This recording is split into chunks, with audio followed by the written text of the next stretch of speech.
So നമ്മൾ കഴിഞ്ഞ വീഡിയോന്റെ അകത്തെ ഒരു സംഭവം എങ്ങനെയാണ് ബുദ്ധിമുട്ട് എന്നൊക്കെ പറഞ്ഞപ്പം ആള് പറഞ്ഞത് ഹാർഡർ എന്താന്ന് പഠിപ്പിച്ചു കൊടുക്കണം. അപ്പൊ ഞാൻ പറഞ്ഞു കമ്പാരിറ്റീവ് ആൻഡ് സൂപ്പർലേറ്റീവ് ആണ്.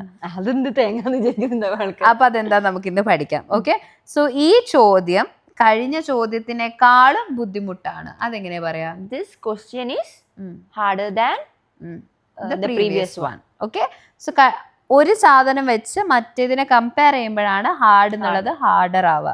ഈ ചോദ്യമാണ് ഏറ്റവും അധികം ബുദ്ധിമുട്ടുള്ളത് എന്ന് ഇങ്ങനെ പറയാ? മോസ്റ്റ് ഹാർഡർ അല്ല, അവിടെ ഹാർഡസ്റ്റ്. ഓക്കെ, ഏറ്റവും കൂടുതൽ ഏറ്റവും അധികം ബുദ്ധിമുട്ട് എന്ന് പറയുമ്പോൾ ഹാർഡസ്റ്റ് ആണ്. This is the hardest question. ഇവിടെ ക്വസ്റ്റ്യൻ എന്നുള്ള ഒരു വേർഡിന്റെ പ്രൊനൗൺസിയേഷനും കൂടി ശ്രദ്ധിക്കണം. നമ്മൾ ക്വസ്റ്റ്യൻ എന്ന് പറയാറുണ്ട്, ടി എന്നുള്ള പ്രൊനൗൺസിയേഷൻ അവിടെ വരില്ല. It's question. വേറെ രീതിയിൽ പറഞ്ഞോട്ടെ, ക്വസ്റ്റ്യൻ അങ്ങനെ എന്തോ നമ്മുടെ മിസ്പ്രൊനൗൺസിയേഷൻ. ക്വസ്റ്റ്യൻ. ഓക്കെ, ഷ് സൗണ്ട് ആണ് വരേണ്ടത്. ഇത് ഈ പ്രശ്നത്തിനേക്കാളും കൂടുതൽ ഇമ്പോർട്ടന്റ് ആണ്. ഇമ്പോർട്ടന്റ് എന്നുള്ള വേർഡ് ആണെങ്കിലോ, പ്രധാനമാണെന്ന് പറയണെങ്കിലോ എന്താ സെന്റൻസ് പറയാം? ഈ ക്വസ്റ്റ്യൻ, അതായത് ഈ ഒരു പ്രശ്നം മറ്റേ പ്രശ്നത്തിനേക്കാളും പ്രോബ്ലം ഈസ് പ്രാധാന്യമാണ്. അവിടെ നമ്മൾ മോർ ഇമ്പോർട്ടന്റ് ആണ്. ഹാർഡിന് നമ്മൾ ഹാർഡർ ആക്കിയ പോലെ ഇമ്പോർട്ടന്റിന് നമുക്ക് ഇമ്പോർട്ടന്റർ അല്ലെങ്കിൽ ഇമ്പോർട്ടന്റ് ടെസ്റ്റ് ഒന്നും യൂസ് ചെയ്യാൻ പറ്റില്ല.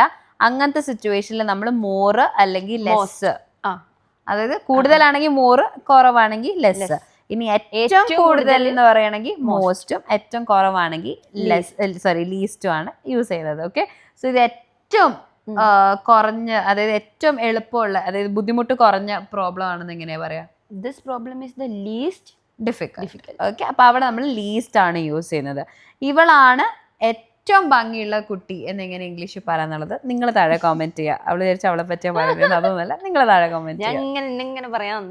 ഓക്കെ.